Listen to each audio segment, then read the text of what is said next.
She owned a penthouse above the clouds, a fleet of luxury cars, and the kind of name that made boardroom doors open before she even knocked. But on that Tuesday afternoon, in the marble-floored entrance of the most exclusive restaurant in the city, Serena Black lost something no fortune could buy back. And the woman she destroyed that day, she was carrying a secret so heavy, so heartbreaking, that when the truth finally came out, the whole room went silent. This is a story about judgment, about pride, about the moment you realize the biggest mistake of your life was made in less than 30 seconds. Serena Black was 28 years old, the only daughter of the late Victoria Black, one of the most powerful women in the country's financial history. Victoria had built an empire from nothing: real estate, technology, private equity. When she died, she left everything to her daughter. But Victoria had also left behind something Serena never quite inherited: her humility. On that afternoon, Serena arrived at Maison Dorée, a restaurant where a single lunch cost more than most people's monthly rent. She was there to close a deal worth $40 million. She was sharp, confident, and she had absolutely no patience for anything less than perfection. The restaurant was full. Business executives, city politicians, old money and new money, all sitting under golden chandeliers. And then there was Diana. Diana Mercer was 34 years old, white, tired eyes, hands that had known work for a long time. She wore the restaurant's uniform, a pressed but slightly worn black shirt, and she moved between the tables with the quiet efficiency of someone who couldn't afford to make a mistake. Because Diana couldn't afford to make a mistake, she was a single mother. Her son, Noah, was 7 years old, and that one job was the only thing keeping the lights on at home. She approached Serena's table with a careful smile. "Good afternoon. My name is Diana, and I'll be taking care of you today." Serena didn't look up from her phone. Diana took the order, returned quickly, and began to place the dishes. But then, in a moment of ordinary human distraction, her wrist caught the edge of a glass. A few drops of water landed on the sleeve of Serena's ivory blazer. Not a flood, not a disaster, a few drops. But to Serena it was as if the world had ended. She stood up so fast her chair scraped the marble floor. Every head in the room turned. "Are you serious right now?" Diana immediately reached for a cloth. "I am so sorry. Don't touch me." Serena stepped back. "Do you have any idea what this blazer costs? Do you? This is more than you make in 3 months." The restaurant went quiet. Even the soft piano music in the background seemed to hold its breath. Diana's face turned pale. "Please, I apologize. You can what? Fix it?" "You can't fix this."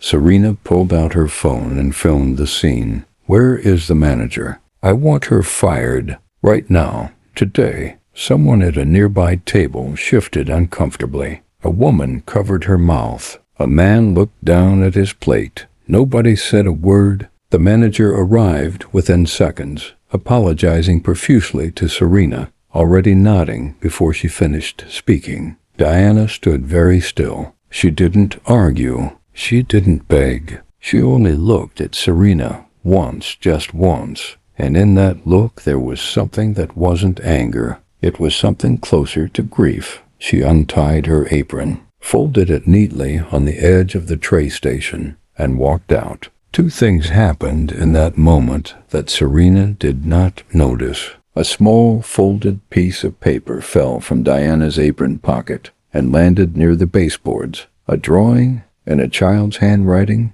of 2 stick figures holding hands. Below it, in messy blue crayon, Mommy and Noah. And on Diana's wrist, just visible below her sleeve, was a small tattoo. A butterfly, delicate, old. Serena posted the video online that night with the caption, "Standards exist for a reason." By morning, it had 50,000 views. She felt nothing, Or at least she told herself she felt nothing. 3 days later, Serena's personal attorney, Margaret Cole, called her into the office. Margaret was 70 years old, had worked for the black family for decades, and was one of the few people in the world Serena actually respected. She spoke slowly and chose every word like she was placing it on a scale. "I've been going through your mother's estate files," Margaret said. "There are some documents that were sealed. Your mother's instructions were specific. They were only to be opened when,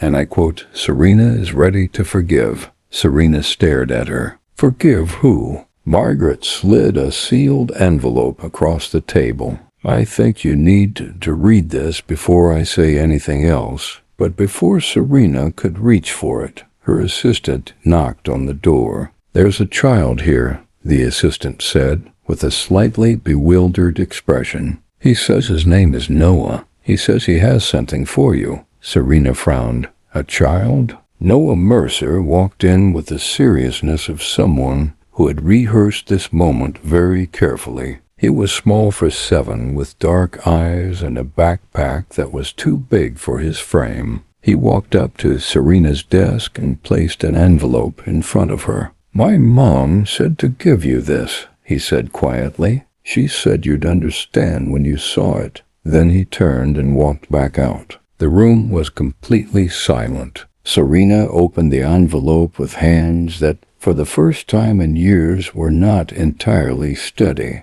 Inside was a single photograph. It was old, slightly faded, the edges soft. It showed a hospital room. A woman lying in a bed, her eyes closed, her breathing clearly labored. Beside her, holding her hand, was a younger woman with a butterfly tattoo on her wrist. Serena's vision blurred, because the woman in the bed was her mother, and the woman holding her hand was Diana. She tore open Margaret's sealed envelope. Her mother's handwriting filled 3 pages. Victoria Black had written the letter 6 weeks before she died. During the final decline, when she could no longer leave her bed, the letter explained everything. Diana Mercer had been a private nurse, hired through a quiet arrangement Margaret had made on Victoria's behalf. Victoria had requested complete privacy in her final months. She didn't want news of her condition to affect the company's stock, and she didn't want Serena to carry the weight of watching her deteriorate. She had told Serena she was resting at the countryside estate. She had told everyone else the same. For 4 months, Diana had been the only person who truly knew. She came every day. She administered medication. She read to Victoria when the pain kept her awake at night. She held her hand when the breathing became difficult.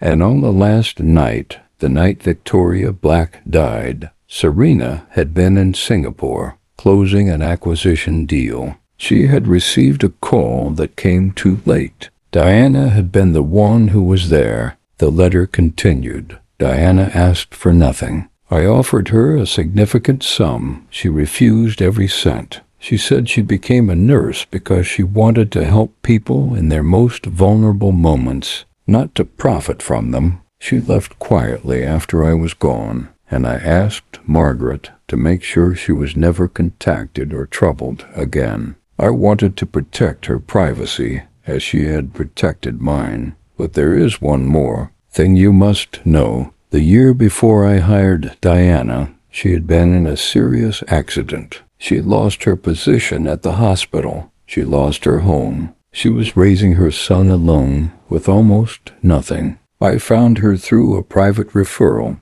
and I knew from the first day that she was extraordinary. If you are reading this letter, it means you have met her, and it means something has happened that I cannot predict from here. Whatever it was, Serena, I need you to see her, really see her, the way I did, the way I wish someone had seen me once before I learned to. Serena sat in that office for a long time without moving. Then she stood up, picked up her coat, and walked out. Margaret didn't ask where she was going. She already knew. It took 2 days to find Diana. She had moved out of her apartment. The building manager said she'd left the day after losing her job. A neighbor mentioned she sometimes took Noah to the park 3 blocks away on Saturday mornings. It was a Saturday morning when Serena found her. Diana was sitting on a bench watching Noah play. She looked smaller outside of the uniform,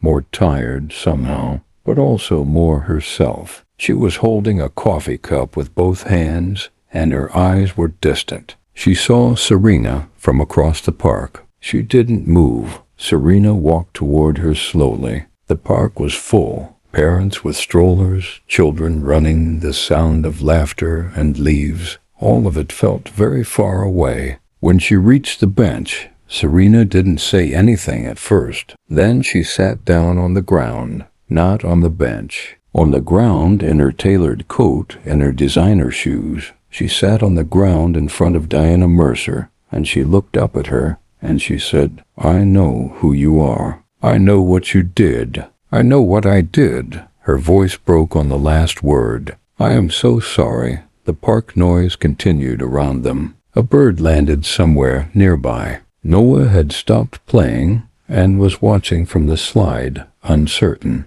Diana looked at Serena for a long moment. There were things moving behind her eyes, years of things. "Your mother was a good woman," Diana said quietly. "I know," Serena whispered. "She was better than me. She didn't think so. She talked about you every day." Diana paused. "She was proud of you, even when—" She stopped. "Even when I made it hard," Serena finished. Neither of them spoke for a moment. Then Noah came running across the grass, still uncertain, and stopped a few feet away. He looked at Serena, at this woman sitting on the ground in fancy clothes, and then he looked at his mother. "Mom, is everything okay?" Diana looked at her son, and something softened in her face. "Yes, baby? Come here." Noah walked over slowly. He stood next to his mother. Then he looked at Serena again. Seriously, the way 7-year-olds do when they're trying to understand something adult. And he said,